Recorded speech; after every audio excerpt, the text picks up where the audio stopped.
Art, well, thank you for stopping by and going down a little bit of memory lane.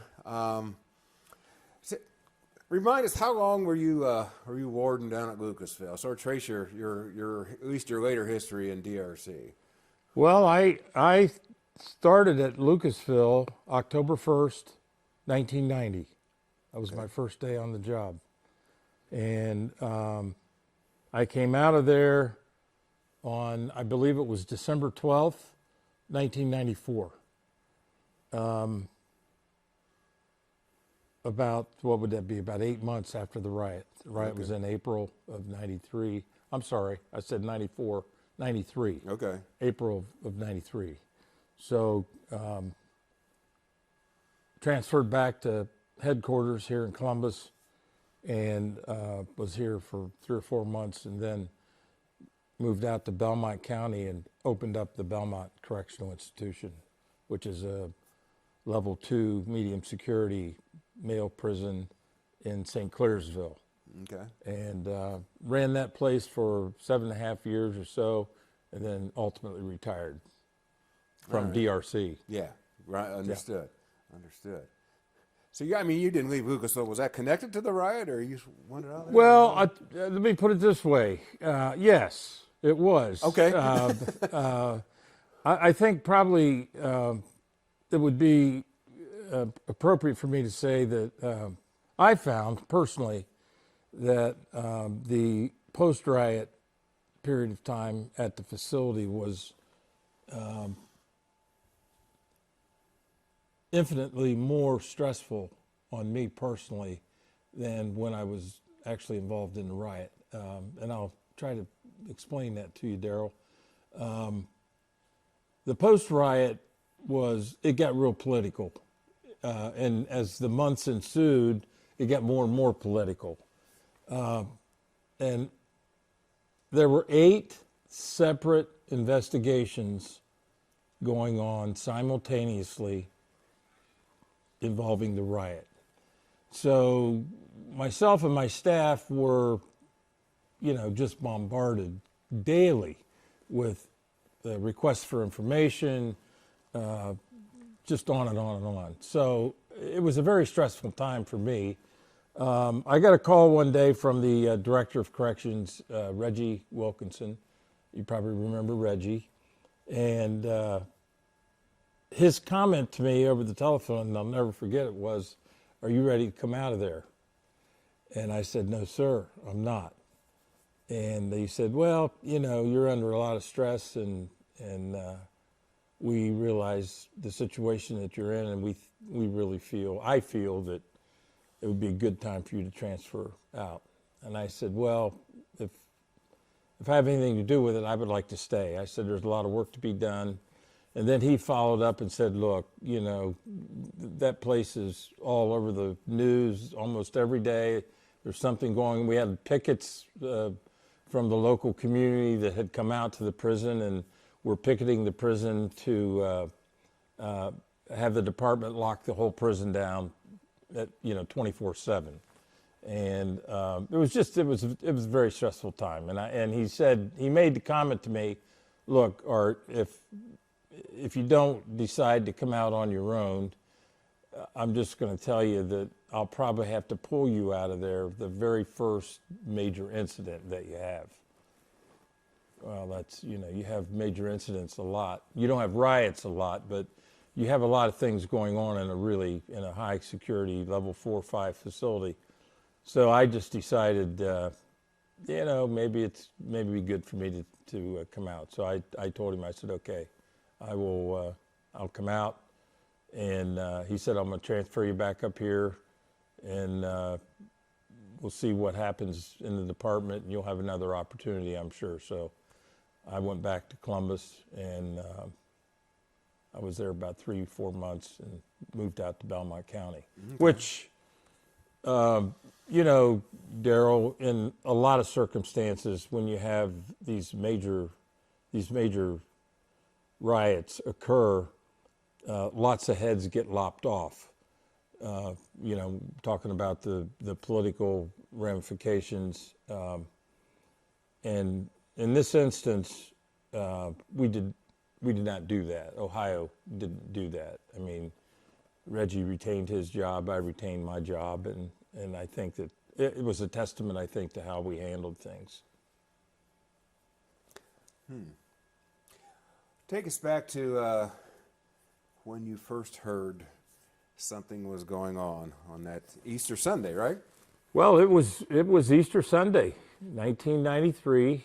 I was actually living in Chillicothe, which is about 40 miles north of Lucasville. And I had been invited to have Easter dinner at some friends in London, Ohio, which is about 30 miles west of here. Mm-hmm. Probably 2.5 to 3 hour hard drive from Lucasville. And keep in mind, back in those days, in '93, we didn't have pagers, we didn't have cell phones. Pagers, at least, that would work that far away from the facility, and no cell phones at all. So I'm out at London, Ohio, just getting ready to sit down for Easter dinner. And the table was all set, and I had actually been watching the finals of the Masters, which was on that day. I'll never forget it. And the phone rang. And on the phone was a lady that had worked for me when I was a warden at Chillicothe. And she's deceased now. Barb Rutherford was her name. And Barb said, Art, I don't know what's going on, but they have just activated the Chillicothe, the emergency team at Chillicothe, and they've sent them SRT, the SRT team. They've sent them down to Lucasville. I said, "You're kidding me." She goes, "No." And I said, "Okay, thanks, Barb. I'll call the facility and see if I can find out what's going on." Now, '93, we had rotary dial telephones at the facility. So I made 5 attempts to call the institution just to see if I could find out what was happening. And phone was busy. And on the 5th attempt, over a period of probably 20, 25 minutes, I got through. And I spoke with one of my deputies, and he was so excited about what was going on, he was almost incoherent. He was talking very fast. He said, "Warden, the inmates have rioted. They've got the keys. They're on the roof. They're on the fence." That part was not true, but they did have the keys, and there was a major insurrection underway. So I said, "Okay, I'll be there just as quick as I can get there." And so I jumped in my car. This was after 3 o'clock. The riot actually started just about 3 o'clock on Easter Sunday. And by the time I got to the facility, it was 6 o'clock straight up. I remember I walked in the facility, it was 6 p.m. So in that ensuing 3 hours, a lot had gone on. And I would tell you that in any major incident, not just applicable to prisons, but in most major incidents, I refer to it as a window of opportunity. There's a window of opportunity to make a response to what's going on, and the longer the time goes, in most incidences, the level or the window of opportunity gradually closes. And certainly by 6 o'clock, it was slammed shut there at Lucasville. So the very first thing that I felt that we had to do, there were a couple major problems. One, we didn't know who had been taken hostage. I was told that there were hostages. Corrections officers. Well, didn't know. Oh. I mean, there were other people working in the prison that day. I had recreation people, I think the pastor, or there was a pastor there. Oh, the chaplain. With chaplain because of Easter. So I had no idea who was hostage, who was not. So I'm sure you're familiar with Chronos. It's an electronic timekeeping system. Well, it was unheard of back in those days in '93. So we had the old time card punch. You had a time card. You punched the time card. It punched the time in, punched the time out. So I had to call my HR person into the facility, and she manually went through the punches for the second shift that day, and then we ascertained who was actually in the prison, and then we did a count of the folks that were there to determine who had been taken hostage. So that was the first problem. The second problem, and that took some time to complete. The second problem was we had 326 inmates who were out on the open yard. We have a 14-acre rec yard there. And what had happened was that in L Block, in lower L Block, where the riot actually started, there's a rec door. And the rioters, the initial rioters, were the inmates who were being called off the yard. They had been out there on a afternoon rec period. They were called off the yard to come back and lock up for the afternoon, and that's when the riot ensued.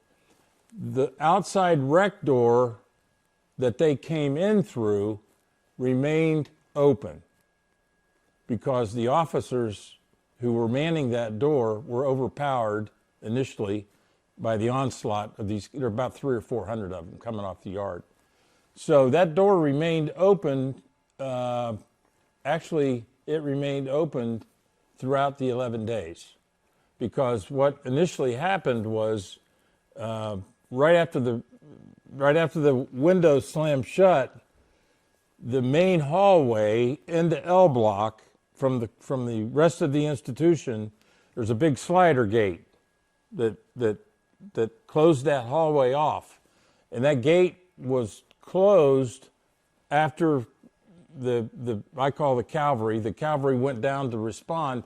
The initial call that came over the radio was fight in the lower L corridor. And so when that came out, everybody that wasn't tied down to some other post in the prison responded. That's the way things worked back in those days. So they responded to the incident. Well, they got down into L Block, and they were met by 300 to 400 guys, and they were just overpowered. They ended up getting the keys, and it was on.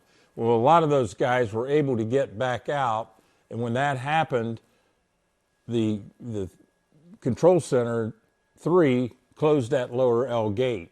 Well, when the gate closed, that locked off the entire cell block. 8 cell houses and a big gymnasium. L Block are now locked off from the rest of the institution, if you can follow what I'm saying. The inmates went into the gym and tore down, we had a boxing ring. They tore the boxing ring apart, and inside the ropes of a boxing ring are cables, probably about the size of my little finger. They took those cables and wired the gate shut. So the officer and control center no longer had the ability to open that gate. So that, in effect, blocked off 8 cell houses. We ascertained that probably 400 to 500 inmates that were involved actually in the riot. But that yard situation, a lot of the guys who wanted to escape out of L Block went out to the yard, including many of the fellas who were actually involved in the riot. We didn't know that at the time, but that's exactly what happened. So we didn't get I'm using we, the State Highway Patrol, as you well know, responds to any kind of a felonious activity in our prison system, and they made a swift response to Lucasville. It was incredible. I mean, troopers came in from everywhere. And when I got there at 6 o'clock, my prison was absolutely surrounded by the Ohio State Highway Patrol. There was never any threat that anybody was going to get out and over the fence. I mean, I can assure you of that. So that made me feel good. But, right from the onset, I was working hand in glove with Tom Charles. Tom Charles was the colonel of the Ohio State Highway Patrol at the time. And as it happens, it just happened for me, which was fortuitous, really. Tom had been in charge of the Chillicothe Post when I was a warden at Lucasville, and we became pretty good friends. He's actually from the Chillicothe area. So we're still friends today, but we ended up partnering up, and at about 2 o'clock in the morning, the National Guard had started to come in, filter in. We had a big Vietnam-era helicopter, and we decided we could put 2 gun teams together we had to get the prison secure. So we had a team from the Department of Corrections and a team from the State Highway Patrol, heavily armed. And I was holding my breath because I thought, boy, if one of these guys on the yard gets stupid and picks up a rock and throws it at one of these team members, it's going to be a bloodbath. But thank God that didn't happen. We went up in the chopper, and we had a bullhorn, and we gave the teams the high sign to go ahead and go out and get these guys. And each member of the team had flex cuffs, the flex cuffs that you use. They went out, and we cleared that yard of 325 or 7 inmates, flex cuffed them, took them into the K-side gym, stripped each one of them to make sure they didn't have weapons, and put them in jumpsuits. And then we had to lock them up to get the prison secure. Well, that was a challenge, because on K-side, which was that was the side of my institution that was fairly normal while the riot was going on. I had 2 cell houses. Now, cell houses, let me explain a cell house. Each cell house had 80 cells, 2 tiers. 8 by 10 cells, which for the time was pretty good space for a guy. You had 8 cell houses, cell block 1 through 8, each cell house with 80 cells. So, with 2 to a cell. Well, some of them were doubled. That's true. Some of them were doubled. So, K1 and K2 were mental health blocks, which meant that I couldn't put anybody in those blocks. These are guys that had mental problems, and it was a lockup block. They were a lot of heavy security on these fellows, and most of them were heavily medicated. So we couldn't bring people in from outside and just shove them in those cells. 3 and 4, cell blocks 3 and 4, death row. Those were my death row. I had death row at the time. The riot went down. So the only cell blocks I had were 5, 6, 7, and 8 to put 320 some guys in. And Daryl, and look, my there's been some criticism. Well, what the hell, you put all these guys in these cells, and you had some cells we had 10 guys in the cells. My priority at the time, and by this time it's 3:30 in the morning, my priority on Monday, my priority was to get the prison locked down, to get everybody locked up on the good side of the prison. Mm-hmm. So we did. We got them all locked up. That ended up being disastrous for one inmate. Now, you know what separations are? A separation in prison means that I go into a prison and I'm having a problem with you. I know you've been in the prison for a long time. I'm coming in.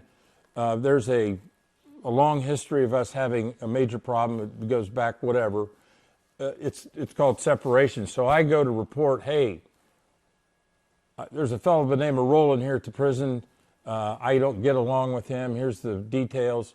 They put a separation on us, okay, which means that you're in a block away from me. I'm not allowed to communicate with you. You're not allowed to communicate with me. Well, we didn't have time at 3 o'clock in the morning to figure out who's in K block, who the separations would be or could be. And so in one of the cells where we put all these guys, a fellow was murdered. That was it wasn't the first murder. During that window of opportunity when I talked to you, once that window of opportunity slammed shut, the rioting inmates figured out nobody's coming. You know, there's no gang response. Their guns aren't blazing. There's nobody coming down here. So and look, I'm surmising, but this is pretty much, I'm sure, what happened in that time period. They went around and killed a number of inmates right off the bat who were inmates that they didn't like. Snitches in the institution. If you're a snitch, and you know what that adjective is, if that's applied to you, you're on the bottom rung of the hierarchy in the prison. And you generally would have a target on your back. And basically that's pretty much what happened. They killed a number of inmates in that initial ensuing time period when they figured out there wasn't going to be a response from the prison.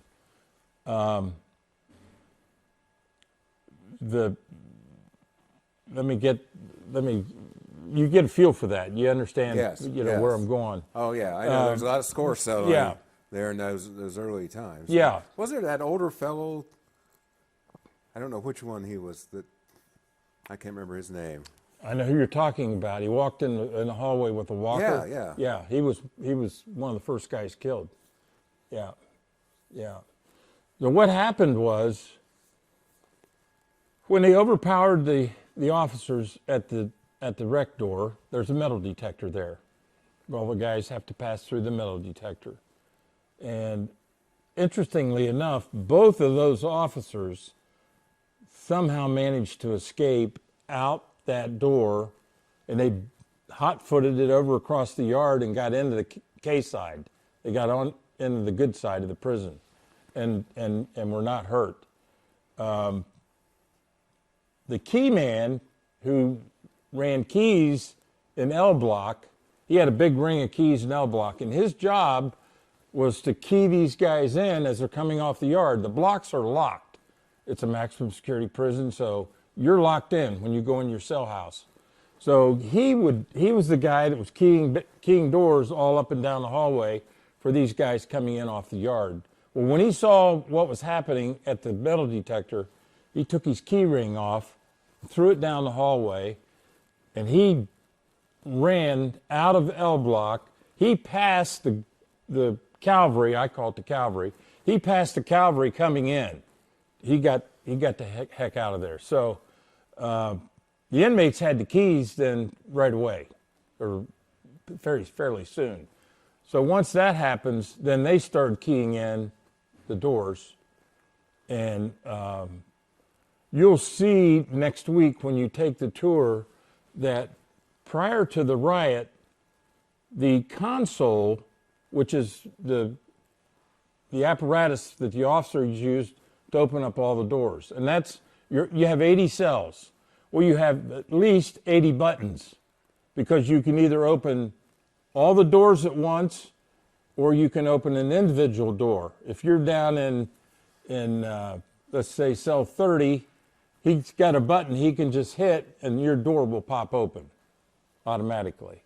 Well, there's also a door, or also a button, I think I told you, that opens up all the doors, and the console is open to the inmate population.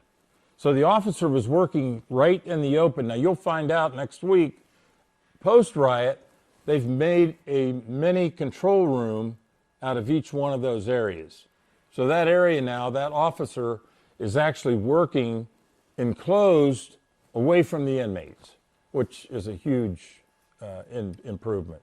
But back Certainly in hindsight, it seems common sense, if nothing else. hindsight. Well, then the other thing was that I don't know if you remember about the rear wall in the cell houses. I was going to ask you. The rear wall, there's what we call a safe room in each cell block. And during in-service training, we would tell our staff, look, if you're ever involved in a major incident and you see things that are going on that are not good, and you feel your safety, you're in jeopardy, go to the rear safe room. They had a key to key themselves in. They could lock themselves in the rear safe room, and there's a phone in that safe room where they can call the control center and say, send help. Many of the officers did that. That rear wall dividing the safe room from the cell house was supposed to have been rebarred when the prison was built and opened in '72.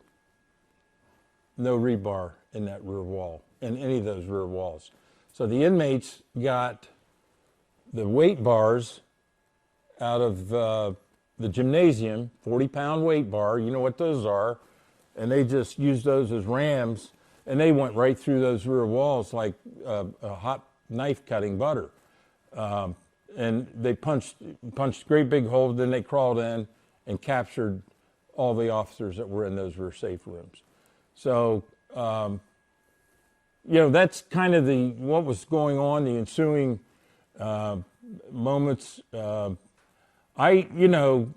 Again, hindsight's always 20/20, and I've thought about it. And of course, I think about these things almost every day. This is a kind of an event that just doesn't go away. I always took my job very seriously, and the analogy I would use is like being a captain on a ship.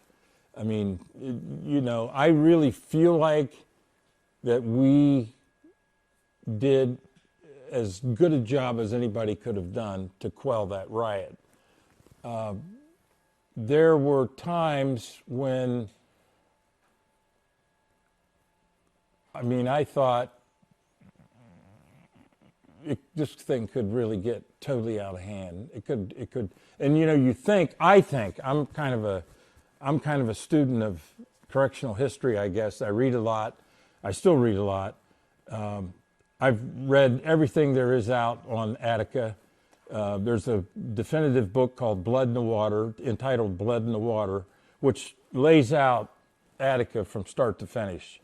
And Attica, well, any riot is disastrous, but Attica was particularly disastrous because all the hostages ultimately were killed by the good guys. It's been proven, it was proven. And then you go back to Santa Fe, in Santa Fe, New Mexico as well. Those are the two really, really major riots in the country. There have been other riots, but those are two really bad events. And when you're in charge, you got a lot of things on your shoulders. You're thinking about a lot of stuff, but one of the things that I always was thinking about was, we always had people back there. And the other thing I want to make clear, Daryl, is, from my perspective, is the loss of life, whether it's if it's an employee, it's especially acute. I still carry it right here. But you don't want to lose inmate lives either. Some people are just dismissive about, that's just what happens in prison, blah, blah. I've never subscribed to that notion. Prison administrators and prison staff, one of the things that they work diligently to prevent are death in prison. And it's just very unfortunate when that happens. It does happen occasionally, but not that often anymore. And back in '93 and prior to that, prison deaths were pretty prevalent. You know, when I got to Lucasville, there had been that in 1990, there had been 5 or 6 inmate murders, inmate on inmate murders, and then in June of '90, I wasn't there yet, but Lucasville had a civilian school teacher, a female, who was all but decapitated in her classroom by one of her students, who happened to be a mental case, but nonetheless, when I got there, I always used the analogy, the big dark cloud had descended down on the facility, and we were being investigated by the patrol, and there was a lot of things going on, and morale was bad. So it was a tough assignment. It's one of my toughest assignments in my 35 years in adult corrections. Yeah. You talked about how, when you use a staff member. Yes, sir. That hits you. And Yeah. Talk to me about Bobby Vallandingham and when you learned that. And Well, I'm going to say this first about Bob. Of the people, of the staff, of the employees who were actually taken hostage, if I look at them individually and, you think, well, sometimes you have officers that don't do what they're supposed to do and things like that. But Bob Vallandingham was a stellar correctional officer, really a good fella. Yeah, he got along well with the inmates. He didn't have to write a lot of conduct citations. He was a good communicator, and I would have thought that he would not have been someone who they would have taken a life of a hostage. He would be the last person I would have thought. His death occurred on day 4 of the riot, and day 1, which was Monday essentially, it started on Sunday, but it moved in. Monday was the first full day. There were a lot of things going on. We're bringing masses of people were pouring into the prison from all over the state. We're here to help. And, it became an armed camp, frankly. And that was tough to manage. But in the 4 days, we had public information officers, and we're trying to get information out every day. This thing became, you were down there. It was a worldwide event. I think at one point we had 30 or 40 satellite dishes out on the perimeter. This stuff was being beamed around the world. Internally we shut the power off, shut the electricity off, shut the water off.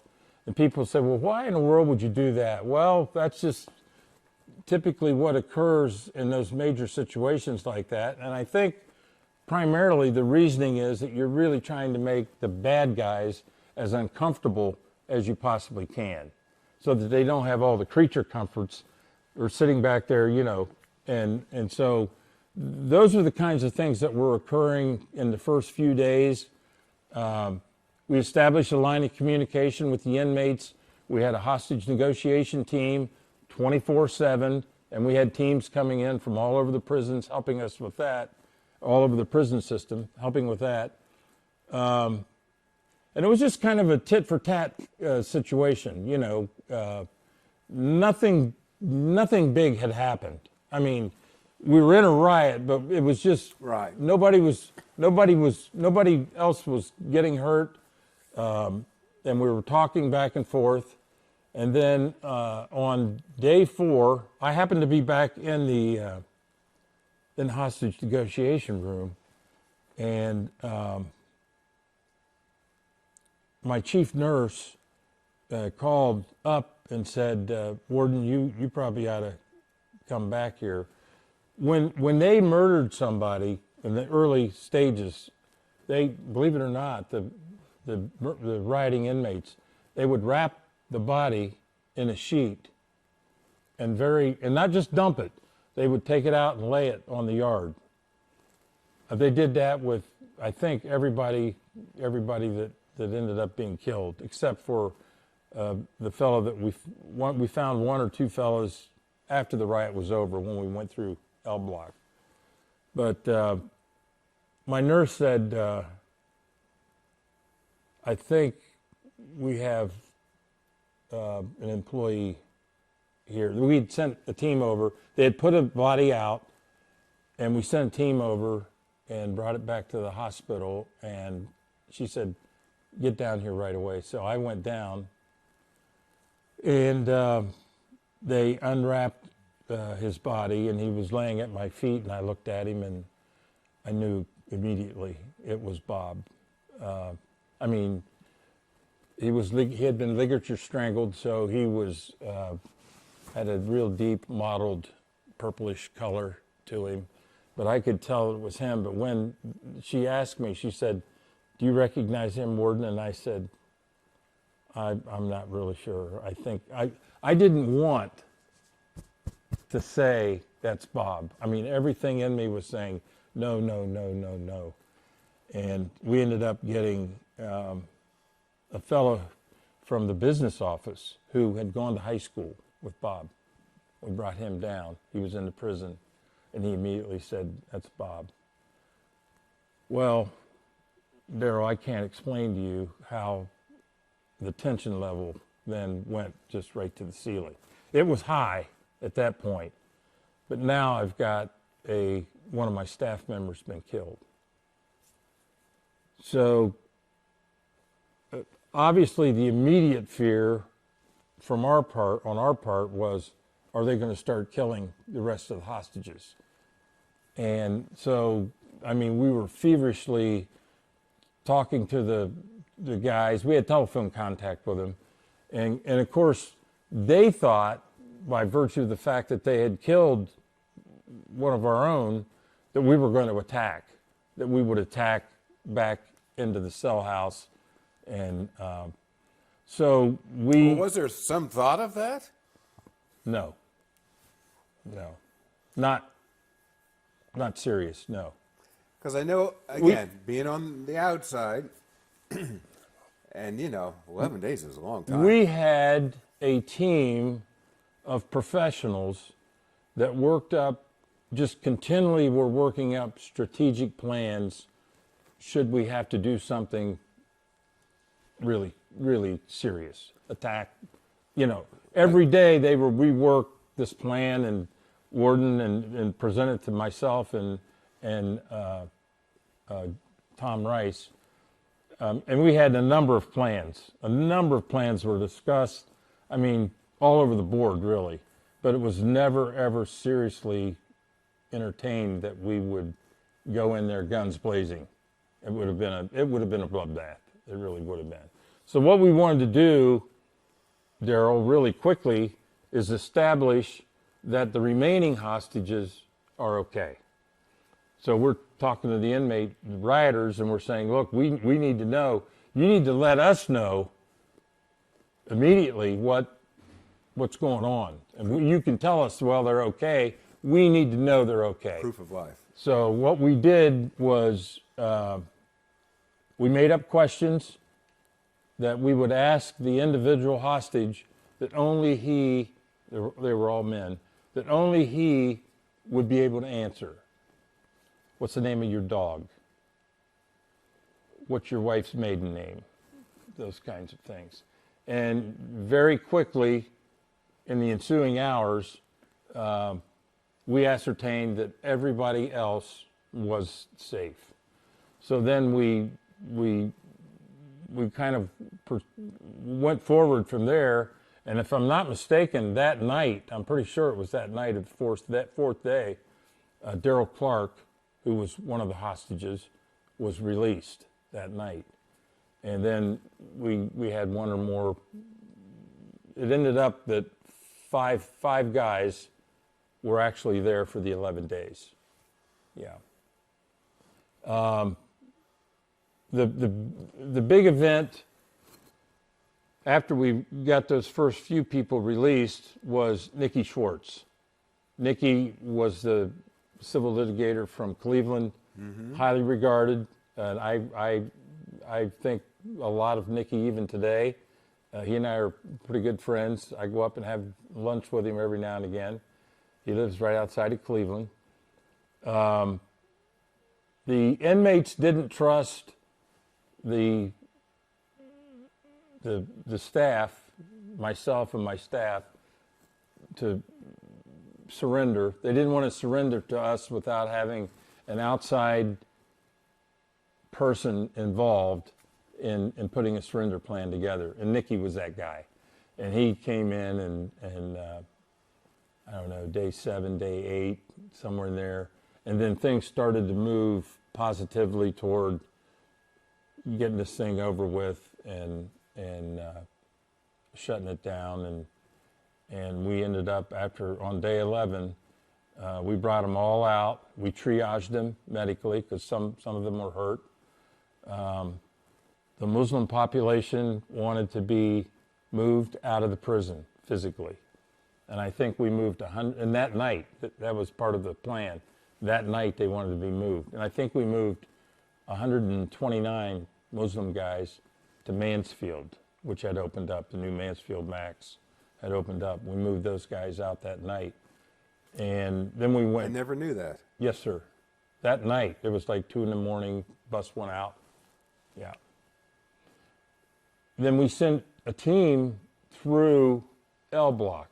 All 640 cells were searched to make sure there weren't any bodies. And we found one body for sure, and I'm thinking it might have been 2 after everything was over with. So, I mean, Daryl, that's an 11-day riot condensed in about 30 minutes. And I mean, I've bounced around a little bit, but it was,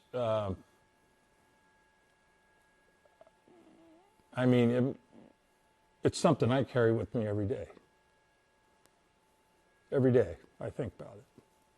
So I feel like, I'm almost 76 years old. I feel like I'm blessed to still be on this earth and be able to talk about this and talk about my experiences.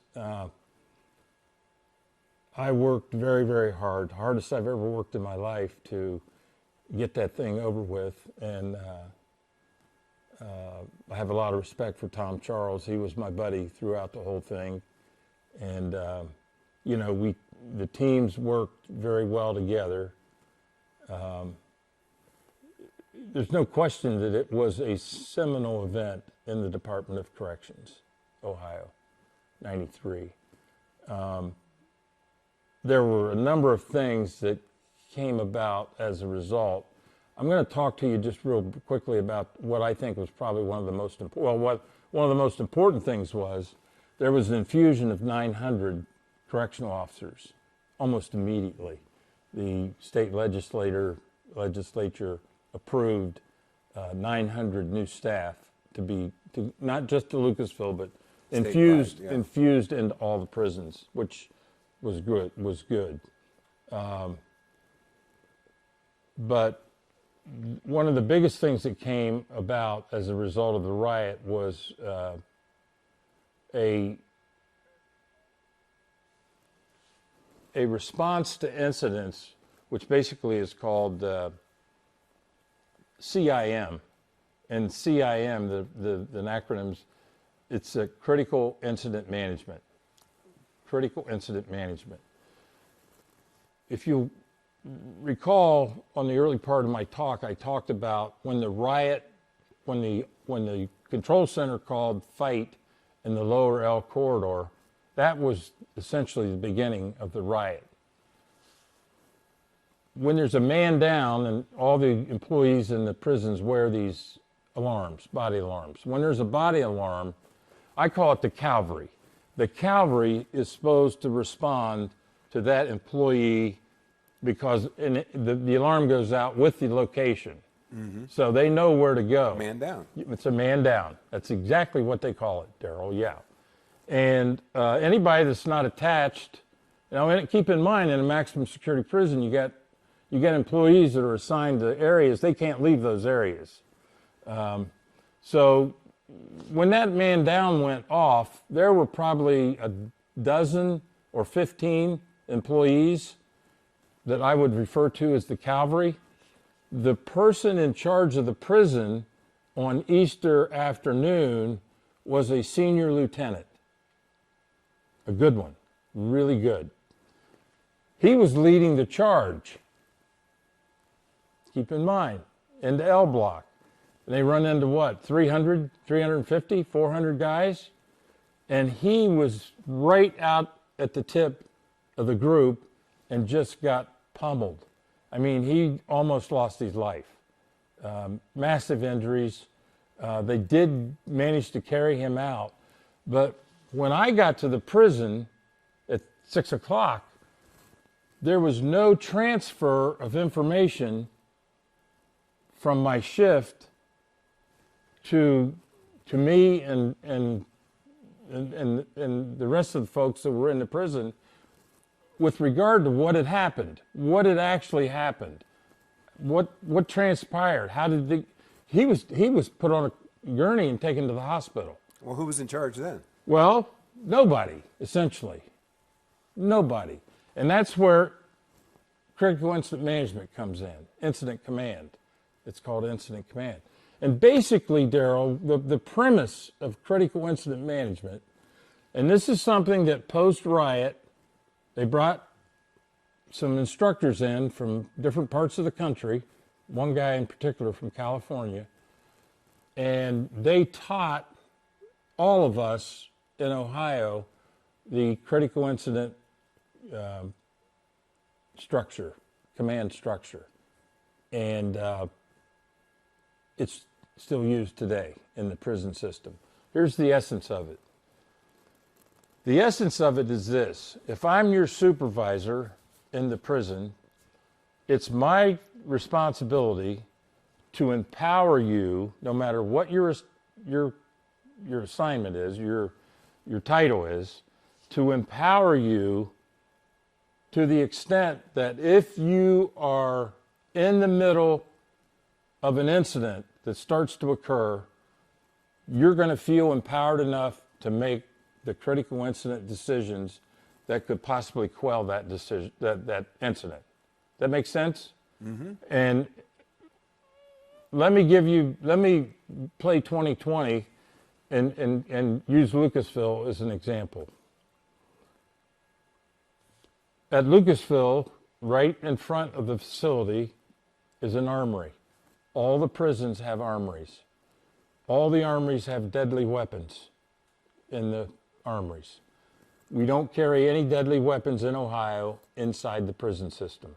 It's never, to my knowledge, it might have happened back in the Ohio penitentiary days.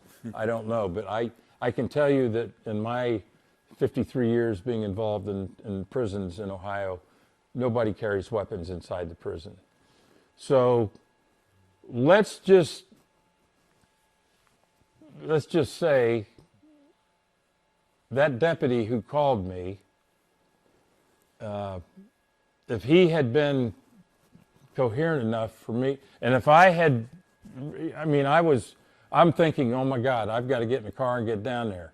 But if I had said to him, David, go out to the armory, get a team of 8 or 10 guys, give them 870s. That's what we used back in those days. I think we still have them. It's a shotgun, about 5 rounds. Send them down to those safe rooms. The doors, all those cell blocks had safe doors to the outside, and get our people out of there. Do it now. The inmates didn't have any weapons. They had crude weapons that they had made. And you've probably seen pictures of them. I mean, there's stuff that they made. They didn't have any lethal weapons. I think we might have been able to quell that thing. But here again, that's hindsight being 2020. But what critical incident management does, most of these incidents, Daryl, occur, when they occur? When the top dogs are not there. These inmates, I think we're supposed to refer to them now as incarcerated adults, I think is what the term that they use. But the incarcerated adults, I lost my train of thought. The bigwigs are away. They live in the prison. They know the prison infinitely better than the staff. They're there 24/7. So guess what? When major incidents occur, they typically occur on holidays, because holidays or other times of days when nighttime, second shift, all the staffing in the prison system is done pursuant to the union, which means that first shift and third shift are where all the older staff end up migrating to. Second shift are where all the new guys and new ladies go to be to their shift. They don't have seniority, so they end up on second shift.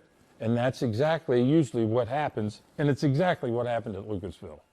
The thing went down on Easter Sunday. We did have about 70 employees in the prison, but hell, there were probably 1,900 inmates. And and when you stop and think about these big prisons, these correctional facilities, staff are overwhelmed in terms of numbers.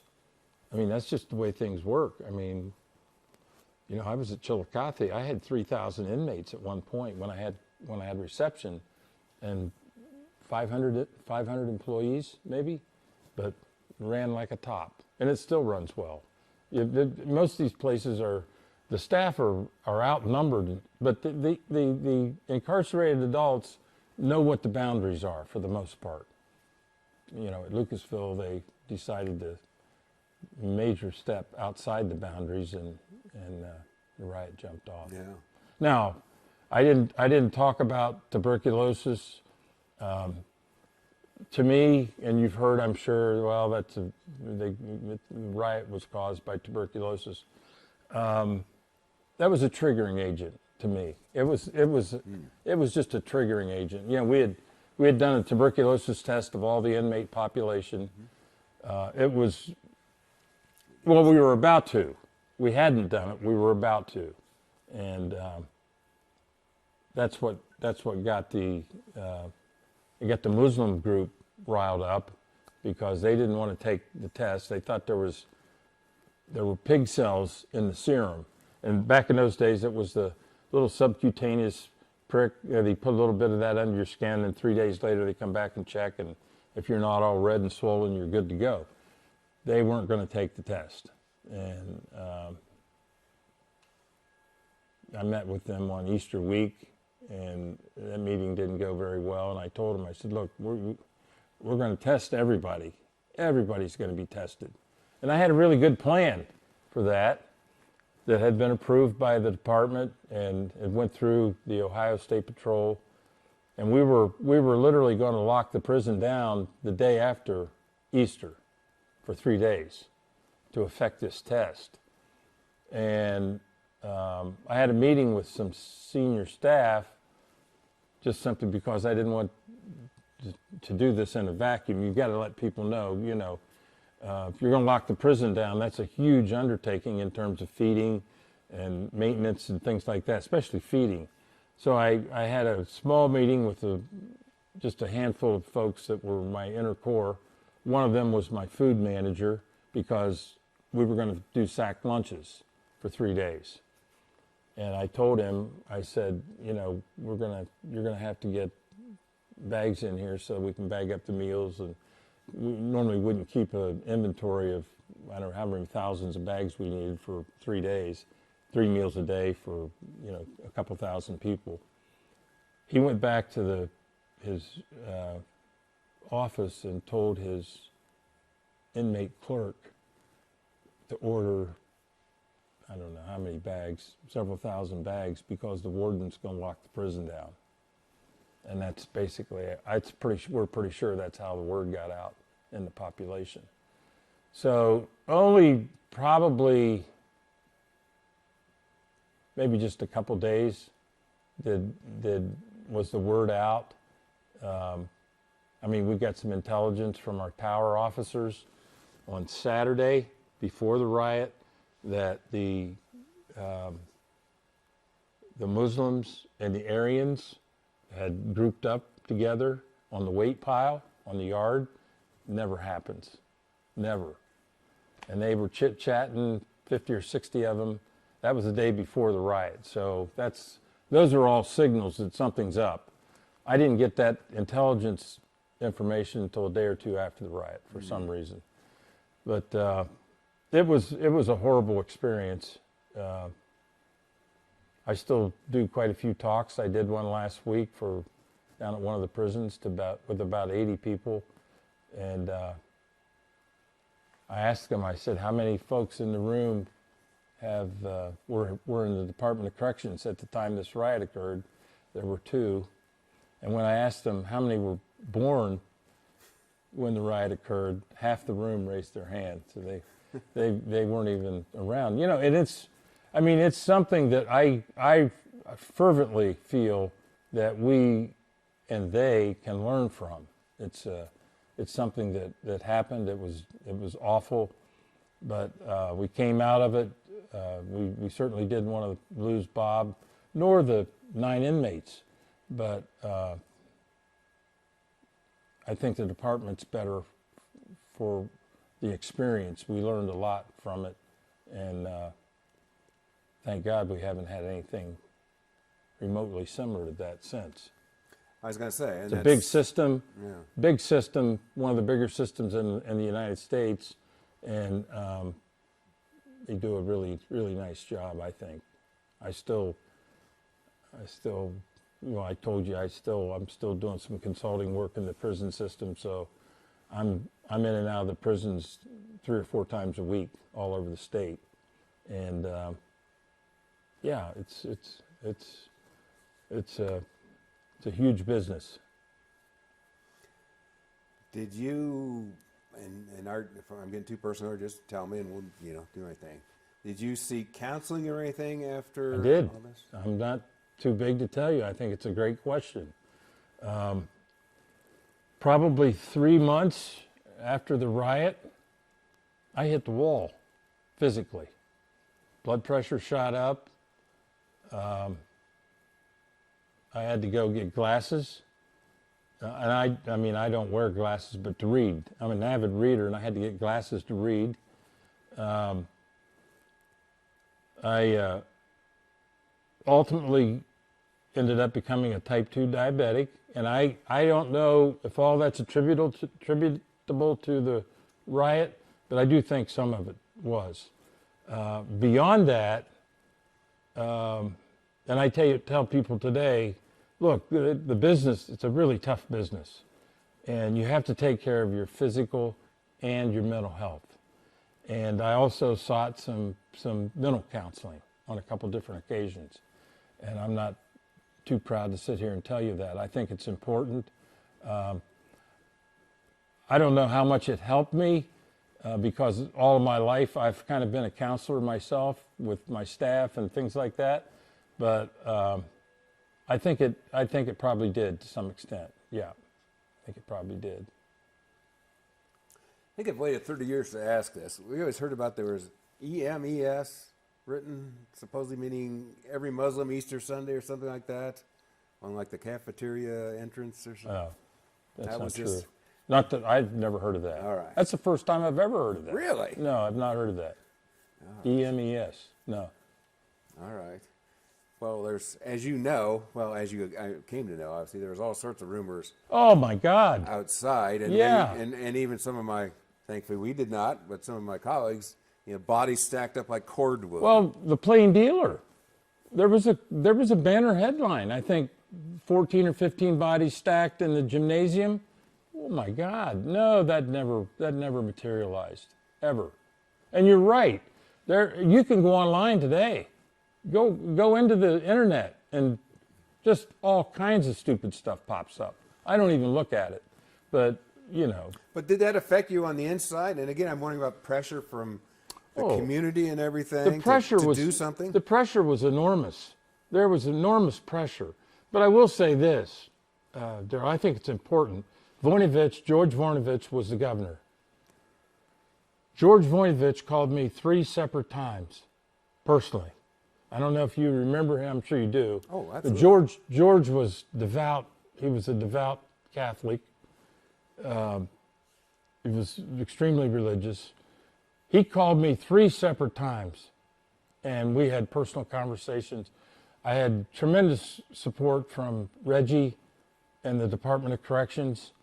But, you know, still in all, I mean, the weight is enormous. Even though you know you're being supported, I mean, the weight of the lives of these people is right on your shoulders. And that was tough. That was really tough. It was a tough time. Who was dealing with did you ever talk to like the hostages' families during that? Every day. I had to the hostage families, we had them, there's a school right across the street there at Lucasville, or at the prison, big high school. And we had the hostage families there. They would gather there every morning, and I would do I'd do a briefing with them every morning. I would figure out, you know, what was going on with the negotiations, kind of condense it, take it over, and I would speak with them every morning. Yeah. How was that? It was tough. It was tough. I mean, you know, here are people who, you know, they're married to the officers, and the information that they were receiving, any information that they were receiving, pretty much was coming through us, other than whatever they may hear from outside sources. And there was a lot of stuff, you know, being talked about that maybe wasn't true. But, you know, I think, Darryl, you're almost viewed as the bad guy, you know, in a situation like that. You're almost viewed, I mean, they see you as the person who, you know, you caused this, and now my loved ones are taken hostage, and, you know, what the hell are you doing about it? That kind of thing. It was tough. It was tough. Every year they have a memorial service down at the Memorial Park at Orient. And this is, God, honest, true story. About 6-7 years ago, and every year the hostage families, the folks who were killed, Bob's widow, but hostage families, clear back to the beginning of the Department of Corrections in Ohio. Any lineage, any families that are still living, they're invited to this ceremony. And Bob's widow was there, and I always go over and say hello. And she had been really cold over the years. And after the ceremony, I saw her walking toward me, and I thought, "Oh my God," you know. And she came right up to me and she said, "Warden, I want to know if I can have a couple words with you." I said, "Yes, ma'am." Peggy Vallandingham. So there's some great big oak trees down there in that park. We went back and stood. She was teared up. She kind of started crying, and she said, "Warden, I want you to know that for all these years, I've held you personally responsible for my husband's death." And she said, "I now realize that's not the case." And I'm telling you, Darryl, it was like somebody took a 500-pound weight off my shoulders. So, you know, that's the personal side of the business. And I mean, I think I've always, I